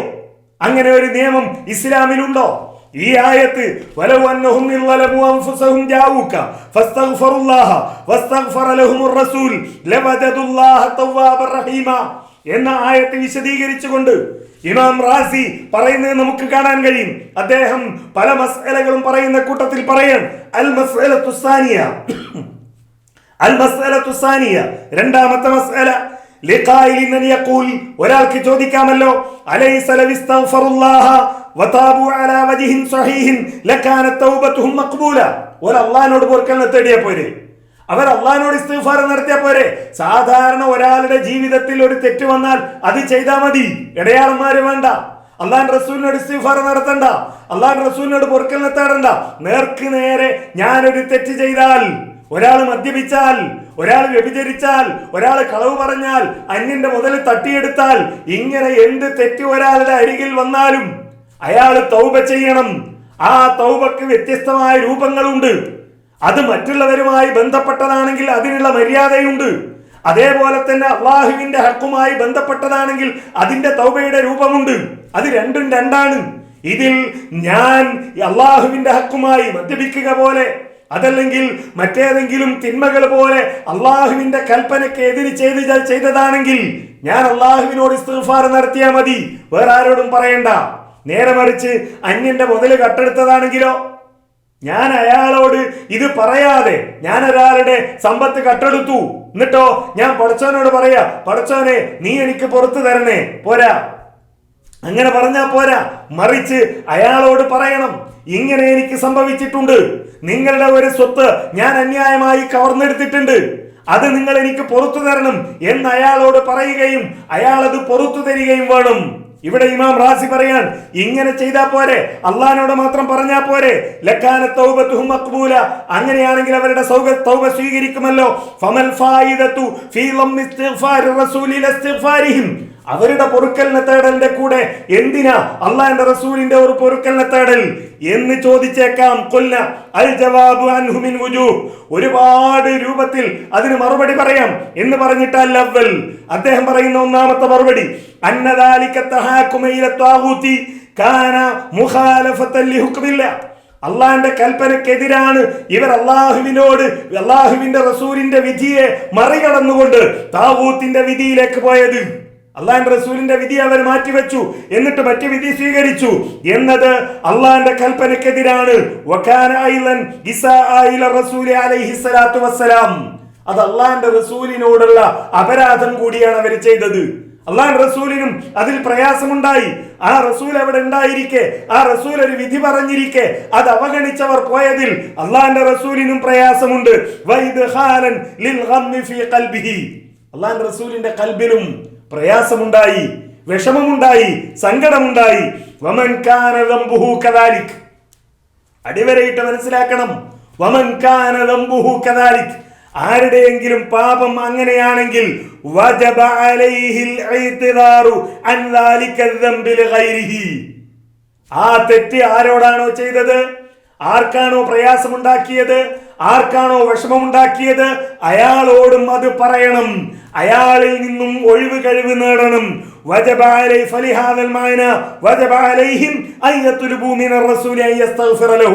അതുകൊണ്ട് അള്ളാന്റെ റസൂലിന്റെ അരികിൽ പോകൽ അവർക്ക് നിർബന്ധമായി. നിർബന്ധം ഇടയാളന്മാരാവാമെന്നല്ല. ഈ ആയത്താണ് തെളിവെങ്കിൽ ഇടയാളന്മാർ നിർബന്ധമാണ് എന്ന് പറയണം. അല്ലെങ്കിൽ പറയുക, നബി സല്ലല്ലാഹു അലൈഹി വസല്ലമയുടെ അരികിൽ പോകാതെ അവർ ഇസ്തിഗ്ഫാർ നടത്തിയിരുന്നുവെങ്കിൽ അവരുടെ പാപമോചനം അല്ലാഹു സ്വീകരിക്കുമായിരുന്നോ? ഇല്ല. ഈ ആയത്ത് പറയുന്നു അങ്ങനെ സ്വീകരിക്കില്ല. അവരുടെ പാപമോചനം സ്വീകരിക്കണമെങ്കിൽ അവർ അല്ലാഹുവിന്റെ റസൂലിന്റെ അരികിൽ പോകണം. അതുപോലെ പോകൽ ലോകത്തെ എല്ലാ മുസ്ലിമിനും ബാധ്യതയാണോ? ഏത് തെറ്റ് ചെയ്താലും അത് മുസ്ലിമിന്റെ ബാധ്യതയിൽപ്പെട്ടതാണോ എന്നീ ആളുകൾ പറയണം. രണ്ടാമത് ഇതിൽ പറഞ്ഞിരിക്കുന്ന ഒരു തെളിവെന്താ? അനസ് റളിയല്ലാഹു അൻഹുവിൽ നിന്ന് ഇമാം ബുഖാരി നിവേദനം ചെയ്യുന്നു, നിശ്ചയം ജനങ്ങൾക്ക് വരൾച്ച അനുഭവപ്പെടുമ്പോൾ ഉമർ റളിയല്ലാഹു അൻഹു അബ്ബാസ് റളിയല്ലാഹു അൻഹുവിനെ ഇടയാളനാക്കി മഴ തേടാറുണ്ടായിരുന്നു. അദ്ദേഹം ഇപ്രകാരം പറയുമായിരുന്നു, അല്ലാഹുവേ, തീർച്ചയായും ഞങ്ങൾ ഞങ്ങളുടെ നബിയെ നിന്നിലേക്ക് തവസ്സുൽ ഇടയാളനാക്കാറുണ്ടായിരുന്നു. അപ്പോൾ ഞങ്ങൾക്ക് നീ മഴ നൽകാറുമുണ്ട്. ഇപ്പോൾ ഞങ്ങൾ നബിയുടെ എളാപ്പയെ നിന്നിലേക്ക് തവസ്സുലാക്കി അപേക്ഷിക്കുന്നു. ഞങ്ങൾക്ക് നീ മഴ നൽകണമേ എന്ന ബുഖാരിയുടെ ഹദീസാണ് ഈ ആളുകൾ രണ്ടാമത്തെ തെളിവായി ഇവിടെ ഉദ്ധരിച്ചതായി നമുക്ക് കാണാൻ കഴിയുന്നത്. എന്നാൽ ഇത് തെളിവാണോ? ഇത് തെളിവാണെങ്കിൽ നമ്മൾ മനസ്സിലാക്കേണ്ടത് എന്താ? ഇതാണോ ഇവിടെ മുജാഹിദികളും ഈ സമസ്തക്കാരും തമ്മിലുള്ള തർക്കം? ഇതാണോ തർക്കം? ഇവിടെ എന്താ ചെയ്തത്? ഇവര് പറയുന്നതിന്റെ ആകത്തുക എടുത്താൽ എന്താ? നബി സല്ലല്ലാഹു അലൈഹി വസല്ലമയെ ഇടയാളനാക്കാറുണ്ടായിരുന്നു. എങ്ങനെയാ ഇടയാളനാക്കിയത്? അള്ളാഹിന്റെ റസൂലിന്റെ കാലത്ത് അള്ളാഹുവിന്റെ റസൂലിനെ എങ്ങനെ ഇടയാളനാക്കി? അവരവരുടെ വീടുകളിലിരുന്ന്, പഠിച്ചവനെ, നബി സല്ലല്ലാഹു അലൈഹി വസല്ലമയുടെ ഹക്ക് കൊണ്ട് ഞങ്ങൾക്ക് മഴ പെയ്ച്ചു തരണേ എന്ന് പറഞ്ഞോ? നബിയുടെ ജാഹ് കൊണ്ട്, നബിയുടെ ബർക്കത്ത് കൊണ്ട് ഞങ്ങൾക്ക് മഴ പെയ്ച്ചു തരണേ എന്ന് പറഞ്ഞോ? ഏതെങ്കിലും ഒരു സ്വഹാബി ആളുകളെ വിളിച്ചുകൂട്ടി നബി സല്ലല്ലാഹു അലൈഹി വസല്ലമയെ ഇടയാളനാക്കി ഇപ്പറഞ്ഞ രൂപത്തിൽ ഹക്ക് ജാഹ് ബർക്കത്ത് കൊണ്ട് തേടിയോ? ഇനി അല്ലെങ്കിൽ അള്ളാഹിന്റെ റസൂലിനോട്, അള്ളാഹിന്റെ റസൂലെ ഞങ്ങൾക്ക് മഴ പെയ്ച്ചു തരണേ എന്ന് പറഞ്ഞോ? പറഞ്ഞില്ല. അവരെങ്ങനെയാ ഇടയാളനാക്കിയത്? ജീവിച്ചിരിക്കുന്ന നബി സല്ലല്ലാഹു അലൈഹി വസല്ലമയുടെ അരികിൽ, അവരാണ് അള്ളാഹിന്റെ റസൂലാണ് അവരുടെ നേതാവ്. ആ നേതാവിന്റെ അരികിൽ ചെന്നവർ പറഞ്ഞു, അവരുടെ പ്രയാസം പറഞ്ഞു, മഴയില്ലാത്തത് പറഞ്ഞു. നബി സല്ലല്ലാഹു അലൈഹി വസല്ലമ അവർക്ക് വേണ്ടി പ്രാർത്ഥിച്ചു. ഇതല്ലേ ഈ ഇടയാളനാക്കൽ ആർക്കാ തർക്കം? ഇന്ന് നമ്മൾ പറയാറില്ലേ, പരസ്പരം കണ്ടുമുട്ടുമ്പോ നിങ്ങൾ ഞങ്ങൾക്ക് വേണ്ടി പ്രാർത്ഥിക്കണമെന്ന് പറയാറില്ലേ? നമ്മൾ ബഹുമാനിക്കുന്ന ആളുകളെ കാണുമ്പോ, നമ്മൾ ആദരിക്കുന്ന ആളുകളെ കാണുമ്പോ, നമ്മളുമായി ആത്മബന്ധമുള്ളവരെ കാണുമ്പോ നമ്മൾ പറയാറില്ലേ, എന്റെ വാപ്പ രോഗിയാണ്, നിങ്ങൾ വാപ്പാക്ക് വേണ്ടി പ്രാർത്ഥിക്കണം. എന്റെ ഉമ്മ രോഗിയാണ്, നിങ്ങൾ ഉമ്മാക്ക് വേണ്ടി പ്രാർത്ഥിക്കണം. ഞാൻ രോഗിയാണ്, നിങ്ങൾ എനിക്ക് വേണ്ടി പ്രാർത്ഥിക്കണം എന്ന് പറയാത്ത ആരാ ഉള്ളത്? അത് ഇടയാളനാക്കലാണോ? അത് സുന്നികളും മുജാഹിദുകളും തമ്മിൽ തർക്കത്തിലുള്ള ഇടയാളനാക്കലാണോ? അതിനല്ലേ ഇത് തെളിവാകുന്നത്? പിന്നീട് അബ്ബാസ് റളിയല്ലാഹു അൻഹുവിന്റെ കാലത്ത് വന്നപ്പോ എന്താ ഉണ്ടായത്? ഈ പറഞ്ഞ സംഭവത്തിൽ എന്താ ഉണ്ടായത്? നോക്കൂ, ഇടതേടി പ്രാർത്ഥിക്കാനാണെങ്കിൽ വഫാത്തായി കിടക്കുന്ന നബി സല്ലല്ലാഹു അലൈഹി വസല്ലം എവിടെ ഉണ്ട്? അബൂബക്കർ സിദ്ദീഖ് റളിയല്ലാഹു അൻഹു എവിടെ ഉണ്ട്? എന്താ സ്വഹാബികൾ ചെയ്തത്? അള്ളാഹിന്റെ റസൂലിന്റെയും അബൂബക്കറിന്റെയും ഹക്ക് ജാഹ് ബർക്കത്ത് കൊണ്ട് ഞങ്ങൾക്ക് മഴ പെയ്ച്ചു തരണേ എന്ന് അള്ളാഹിനോട് തേടിയോ? ഇനി അല്ലെങ്കിൽ അള്ളാഹിന്റെ റസൂലെ, അബൂബക്കർ സിദ്ദീഖെ ഞങ്ങൾക്ക് മഴ പെയ്ച്ചു തരണേ എന്ന് അവരോട് തേടിയോ? ഇനി അല്ലെങ്കിൽ അവരുടെ ഖബറിന്റെ അരികിൽ ചെന്ന്, അള്ളാഹിന്റെ റസൂലെ, അബൂബക്കർ സിദ്ദീഖെ നിങ്ങൾ ഞങ്ങൾക്ക് വേണ്ടി മഴയ്ക്ക് വേണ്ടി തേടണം എന്ന് അവരുടെ ഖബറിന്റെ അരികിൽ പോയി തേടിയോ? ഇതല്ലേ ഇടയാളനാക്കൽ ഇന്ന് സമസ്തക്കാരെ നടത്തിക്കൊണ്ടിരിക്കുന്നത്? ഒന്നുകിൽ അവരെന്ത് ചെയ്യുന്നു? മരിച്ചുപോയ മഹാന്മാരെ നേരിട്ട് വിളിക്കുന്നു, നിങ്ങൾ മഴ പെയ്ച്ചു തരണം എന്ന് പറയുന്നു. ഇതാ ഒരു ഇടയാളനാക്കൽ. ഇതാ ഒരു ഇടയാളനാക്കൽ, നേർക്ക് നേരെ അവരോട് പ്രാർത്ഥിച്ചുകൊണ്ട്. രണ്ടാമത്തത് ഈ ആളുകളുടെ ഹക്ക് ജാഹ് ബർക്കത്ത് കൊണ്ട് തേടുന്നു. മൂന്നാമത്തേത് അവരുടെ ഖബറിന്റെ അരികിൽ പോയി അവരോട് നിങ്ങൾ ഞങ്ങൾക്ക് വേണ്ടി അള്ളാഹുവിനോട് തേടണമെന്ന് പറയുന്നു. ഈ മൂന്നിനും ഇസ്ലാമിൽ തെളിവില്ല. ഈ മൂന്നിനും ഇസ്ലാമിൽ തെളിവില്ല. സ്വഹാബത്ത് ഈ പറഞ്ഞ സംഭവത്തിൽ അത് ചെയ്തില്ല. നബി സല്ലല്ലാഹു അലൈഹി വസല്ലമ ജീവിച്ചിരിക്കുന്ന കാലത്ത് ചെയ്തില്ല. അള്ളാഹുവിന്റെ റസൂൽ വഫാത്തായി ഈ പറയുന്ന ഉമർ ബിൻ ഖത്താബ് റളിയല്ലാഹു അൻഹുവിന്റെ കാലത്തുണ്ടായ സംഭവത്തിലും അത് ചെയ്തില്ല. എന്താ ചെയ്തത്? അവർ ഉമർ ബിൻ ഖത്താബ് റളിയല്ലാഹു അൻഹു അബ്ബാസ് റളിയല്ലാഹു അൻഹുവിനെ വിളിച്ചു. എന്നിട്ടോ ഈ ഹദീസ് വിശദീകരിക്കുന്നിടത്ത് ഇമാം ഇബ്നു ഹജർ അസ്ഖലാനി റഹിമഹുല്ലാ പറയുന്നത് കാണാൻ കഴിയും.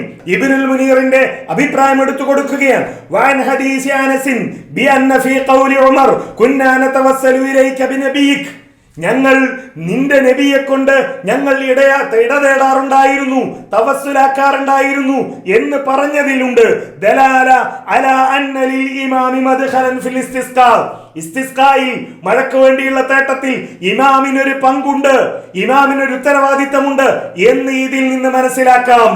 എന്തുകൊണ്ടാ? നബി സല്ലല്ലാഹു അലൈഹി വസല്ലമയാണ് ഇമാമ് നിന്നത്. ആ നബി സല്ലല്ലാഹു അലൈഹി വസല്ലമയോടാ പറഞ്ഞത്. നബി സല്ലല്ലാഹു അലൈഹി വസല്ലമയാണ് പ്രാർത്ഥിച്ചത്. നബി സല്ലല്ലാഹു അലൈഹി വസല്ലമയാണ് നിസ്കാരങ്ങൾക്ക് നേതൃത്വം നൽകിയത്. അതല്ലാതെ ഹക്ക് ജാഹ് ബർക്കത്ത് കൊണ്ട് തേടിയിട്ടില്ല. അള്ളാഹുവിന്റെ റസൂലിനോട് നേരിട്ടിവർ മഴ പെയ്യിക്കണേ എന്ന് തേടിയിട്ടില്ല. എന്ന് മാത്രമല്ല, വീണ്ടും പറയുന്നത് കാണാം, ഖൗലുഹു അന്ന ഉമർ ബിൻ ഖത്താബ് കാന ഇദാ ഖുഹിതു ബിളമ്മിൽ ഖാഫി വകസ്രിൽ മുഹ്മല, ഉമർ ബിൻ ഖത്താബ് റളിയല്ലാഹു അൻഹുവിന്റെ കാലത്ത് വരൾച്ച ഉണ്ടാകുമ്പോൾ എന്ന് പറയുന്ന സംഭവമുണ്ടല്ലോ. ബയ്യന സുബൈർ ബിൻ ബക്കർ ഫിൽ അൻസാബി സിഫത മാ ദഅ ബിഹിൽ അബ്ബാസ് ഫീ ഹാദിഹിൽ വാഖിയ വൽ വഖ്ത് അല്ലദി വഖഅ ഫീഹി. സുബൈർ ബിൻ ബക്കർ ഈ സംഭവം ഉണ്ടായപ്പോൾ ഉമർ ബിൻ അബ്ബാസ് റളിയല്ലാഹു അൻഹു എന്താ ചെയ്തത് എന്ന് വിശദീകരിക്കുന്നുണ്ട്. എന്താണ് അദ്ദേഹം പറയുന്നു? അന്നൽ അബ്ബാസ ലമ്മസ്തസ്കാ ബിഹി ഉമർ, ഉമർ ബിൻ ഖത്താബ് റളിയല്ലാഹു അൻഹു അദ്ദേഹത്തോട് മഴയ്ക്ക് വേണ്ടി തേടാൻ ആവശ്യപ്പെട്ടപ്പോ അദ്ദേഹം ചെയ്തത് ഖാല അല്ലാഹുമ്മ ഇന്നഹു ലം യൻസിൽ ബലാഉൻ ഇല്ലാ ബിദംബിൻ വലം യുക്സഫ് ഇല്ലാ ബിതൗബത്തിൻ വഖദ് തവജ്ജഹൽ ഖൗമു ബി ഇലൈക ലിമകാനി മിൻ നബിയിക വഹാദിഹി ഐദീനാ ഇലൈക ബിദ്ദുനൂബി വനവാസീനാ ഇലൈക ബിത്തൗബ ഫസ്ഖിനൽ ഗൈസ് എന്ന് പ്രാർത്ഥിക്കുകയാ ചെയ്തത്. അല്ലാതെ ഉമർ ബിൻ ഖത്താബ് റളിയല്ലാഹു അൻഹു ഇവര് പറയുന്നത് പോലെ, SKSSകാരൻ പറയുന്നത് പോലെ, ഈ SYSകാരൻ ഇടയാളം വേണമെന്ന് പറഞ്ഞതുപോലെ ഉമർ ബിൻ ഖത്താബ് റളിയല്ലാഹു അൻഹു അബ്ബാസ് റളിയല്ലാഹു അൻഹുവിന്റെ ഹക്ക് കൊണ്ട്, അബ്ബാസ് റളിയല്ലാഹു അൻഹുവിന്റെ ജാഹ് കൊണ്ട്, അബ്ബാസ് റളിയല്ലാഹു അൻഹുവിന്റെ ബർക്കത്ത് കൊണ്ട് ഞങ്ങൾക്ക് മഴ പെയ്യിക്കണേ എന്ന് പറയുകയല്ല ചെയ്തത്. പിന്നെയോ അബ്ബാസ് റളിയല്ലാഹു അൻഹുവിനോട് പ്രാർത്ഥനയ്ക്ക് നേതൃത്വം നൽകാൻ പറഞ്ഞു. അബ്ബാസ് റളിയല്ലാഹു അൻഹു പ്രാർത്ഥിക്കാൻ എന്താ പ്രാർത്ഥിക്കുന്നത്? അല്ലാഹുവേ, ഞങ്ങളുടെ തെറ്റ് കൊണ്ടാണ്, ഈ ഇത്തരം പാപങ്ങൾ കൊണ്ടാണല്ലോ പരീക്ഷണങ്ങൾ ഉണ്ടാകുന്നത്. അത് തൗബ കൊണ്ടല്ലാതെ ഇല്ലാതാവുകയില്ലല്ലോ. ഇതാ ഈ ആളുകൾ പ്രവാചകനുമായി എനിക്കുള്ള ബന്ധം കൊണ്ട്, പ്രവാചകനുമായി എനിക്കുള്ള ബന്ധം കൊണ്ട് എന്റെ അടുത്ത് വന്നിരിക്കുന്നു. ഇതാ ഞങ്ങൾ നിന്നിലേക്ക് കൈ ഉയർത്തിയിരിക്കുന്നു, നീ ഞങ്ങൾക്ക് മഴ പെയ്യിക്കണേ എന്ന് പ്രാർത്ഥിക്കുക ചെയ്യുന്നത്. ആ ഇമാമിന്റെ നേതൃത്വത്തിൽ പ്രാർത്ഥിക്കുകയാണ് ചെയ്യുന്നത്. അതല്ലാതെ ഹക്ക് കൊണ്ട് തേടിയതല്ല, ജാഹു കൊണ്ട് തേടിയതല്ല. അബ്ബാസ് റളിയല്ലാഹു അൻഹു ഒരു സ്ഥലത്തും, അതേപോലെ വേറെ ആളുകൾ വേറെ സ്ഥലത്തും നിന്നിട്ട് ഹക്ക് കൊണ്ടോ ജാഹു കൊണ്ടോ ബർക്കത്ത് കൊണ്ടോ തേടിയതായിട്ടല്ല നമുക്കിവിടെ കാണാൻ കഴിയുന്നത്. അതാണ് ഈ സംഭവത്തിൽ ഉദ്ധരിക്കപ്പെടുന്നതൊക്കെ. അത് കേരളത്തിലെ സമസ്തക്കാരും മുജാഹിദുകളും തമ്മിൽ തർക്കമുള്ള വിഷയമേ അല്ല. മറിച്ച് സമസ്തക്കാര് ചെയ്തുകൊണ്ടിരിക്കുന്ന കാര്യമുണ്ട്. മരിച്ചുപോയ മഹാന്മാരോട് നേരിട്ട് പ്രാർത്ഥിക്കൽ, അതേപോലെ തന്നെ അവരെ ഇടയാളന്മാരാക്കൽ, ഹക്ക് ജാഹ് ബർക്കത്ത് കൊണ്ട് എന്ന് പറഞ്ഞ് ഇടയാളന്മാരാക്കൽ, അതേപോലെ തന്നെ അവരുടെ ഖബറിനരികിൽ ചെന്നുകൊണ്ട് അവരോട് നിങ്ങൾ ഞങ്ങൾക്ക് വേണ്ടി അള്ളാഹുവിനോട് തേടണം എന്ന് പറയൽ. ഇതൊക്കെയാണ് തർക്കം. അള്ളാഹുവിനോട് നേരിട്ട് ചോദിച്ചാൽ പോരെ എന്ന് മുജാഹിദുകൾ പറയുന്നത് ഇതാ. പടച്ചവനോട് നേരിട്ട് ചോദിച്ചാൽ പോരെ, എന്തിനാണ് ഇടയാളന്മാർ എന്ന ചോദ്യം ഇവിടെയാണ്. അതുകൊണ്ട് തന്നെ വളരെ ഗൗരവത്തോടു കൂടി ഇത് മനസ്സിലാക്കണം. SYS എഴുതിയ കത്തിന് അടിക്കുറിപ്പെന്നോണം SKSSകാരൻ പുറത്തിറക്കിയ നോട്ടീസ്, ഫ്രൈഡേ മെസ്സേജ്, വെള്ളിയാഴ്ച സന്ദേശം എന്ന പേരിലാണല്ലോ ഇത് പുറത്തിറക്കിയിരിക്കുന്നത്. ഈ ഫ്രൈഡേ മെസ്സേജ് ദുർവ്യാഖ്യാനമാണ്. പച്ചക്കള്ളമാണ് പറഞ്ഞിരിക്കുന്നത്. ഇടയാളനാവാം ഇസ്ലാമിൽ എന്ന ഇവരിന്ന് വെച്ച് പുലർത്തുന്ന ഈ വാദത്തിന് തെളിവേ അല്ല ഇത്. അതല്ല, ഈ ആയത്ത് തെളിവാണെങ്കിൽ നേരത്തെ പറഞ്ഞതുപോലെ ഇടയാളന്മാർ നിർബന്ധമാണ് എന്ന് പറയേണ്ടി വരും. ഹദീസിൽ പറഞ്ഞതാണെങ്കിലോ തർക്കമില്ലാത്ത കാര്യവുമാണ്, അത് എല്ലാവരും ചെയ്തുകൊണ്ടിരിക്കുന്ന കാര്യവുമാണ്. അതുകൊണ്ട് തന്നെ പ്രിയപ്പെട്ട സാധാരണക്കാരോട് മുജാഹിദ് പ്രസ്ഥാനത്തിന് പറയാനുള്ളത്, നിങ്ങൾ വളരെ ഗൗരവത്തോടു കൂടി ആലോചിക്കണം, നിങ്ങൾ വളരെ ഗൗരവത്തോടു കൂടി ചിന്തിക്കണം. നാളെ പരലോകത്ത് അള്ളാഹുവിന്റെ കോടതിയിൽ ഹാജരാവേണ്ട ആളുകളാണ് നമ്മളൊക്കെ. അവിടെ ഈ നോട്ടീസ് ഹാജരാക്കപ്പെടും. ഈ നോട്ടീസിന് അത് എഴുതിയവർ മറുപടി പറയേണ്ടി വരും. എന്താണ് അവരെ പ്രയാസപ്പെടുത്തിയത്? പടച്ചവനോട് നേരിട്ട് ചോദിച്ചാൽ പോരെ എന്ന ചോദ്യം. പ്രിയപ്പെട്ട മുസ്ലിങ്ങളെ, നിങ്ങളെ ആ ചോദ്യം അസ്വസ്ഥരാക്കാൻ പാടില്ല, നിങ്ങളെ ആ ചോദ്യം വിഷമിപ്പിക്കാൻ പാടില്ല. കാരണം ആദം നബി അലൈഹി സ്വലാത്തു വസ്സലാം മുതൽ മുഹമ്മദ് മുസ്തഫ സല്ലല്ലാഹു അലൈഹി വസല്ലം വരെ വന്ന മുഴുവൻ പ്രവാചകന്മാരും ആ അള്ളാഹിനോട് മാത്രം തേടിയവരാണ്. ഖുർആനിൽ പഠിപ്പിക്കപ്പെട്ട പ്രാർത്ഥനകളിലൂടെ കടന്നു പോവുക. എല്ലാ പ്രാർത്ഥനകളും ആ അള്ളാഹുവിനോട് മാത്രമാണ്. ഒരു പ്രാർത്ഥനയിലും ഒരു ഇടയാളനുമില്ല. അള്ളാഹുവിന്റെ റസൂൽ പഠിപ്പിച്ച പ്രാർത്ഥനയിൽ എവിടെയും മുൻകഴിഞ്ഞു പോയ പ്രവാചകന്മാരെ ഇടയാളന്മാരായി നിർത്തിയില്ല. ആ പ്രവാചകന്റെ സമൂഹത്തിൽ രക്തസാക്ഷികളായവരുടെ, മരണപ്പെട്ടു പോയവരുടെ, ആ സ്വഹാബികളുടെ എവിടെയും അവരെ ഇടയാളന്മാരാക്കി അള്ളാഹുവിന്റെ റസൂൽ ഒരു പ്രാർത്ഥന പഠിപ്പിച്ചില്ല. അള്ളാഹിന്റെ റസൂൽ വഫാത്തായി, ഖലീഫമാരുണ്ടായി. Abu Bakr Siddiq, Umar bin al Khattab, Ali, Usman bin Affan, Ali bin Abi Talib റളിയല്ലാഹു അൻഹും അവരുടെ ജീവിതത്തിൽ പ്രശ്നങ്ങളുണ്ടായി, പ്രയാസങ്ങളുണ്ടായി. ഒരിക്കൽ പോലും അള്ളാഹിന്റെ റസൂലിനെ ഇടയാളനാക്കി നേരത്തെ പറഞ്ഞ രൂപത്തിൽ ഒന്നുകിൽ റസൂലിനോട് നേരിട്ട്, അല്ലെങ്കിൽ റസൂലിന്റെ ഹക്ക് ജാഹ് ബർക്കത്ത്, അല്ലെങ്കിൽ റസൂലിന്റെ ഖബറിന്റെ അരികിൽ ചെന്ന് ഇങ്ങനെ ഒരു പ്രാർത്ഥന ഈ സ്വഹാബികൾ ആരും നടത്തിയില്ല. അതുകൊണ്ട് തന്നെ പ്രിയപ്പെട്ടവരെ, നാം സ്വയം ചോദിക്കുക, സ്വയം ഉറപ്പുവരുത്തുക. എന്ത്? നേരിട്ട് പടച്ചവനോട് നേരിട്ട് ചോദിച്ചാൽ പോരെ, എന്തിനാ ഇടയാളന്മാർ എന്ന ചോദ്യം നാം ഓരോരുത്തരും സ്വയം ചോദിക്കേണ്ട ചോദ്യമാണ്. ആ റബ്ബിൽ തവക്കുലാക്കി മുന്നേറുകയാണ് നാം ചെയ്യേണ്ടത്. അല്ലാഹു സുബ്ഹാനഹു വ തആല നമ്മെ അനുഗ്രഹിക്കുമാറാകട്ടെ. വൽഹംദുലില്ലാഹി റബ്ബിൽ ആലമീൻ. അസ്സലാമു അലൈക്കും വറഹ്മത്തുള്ളാഹി വബറകാതുഹു.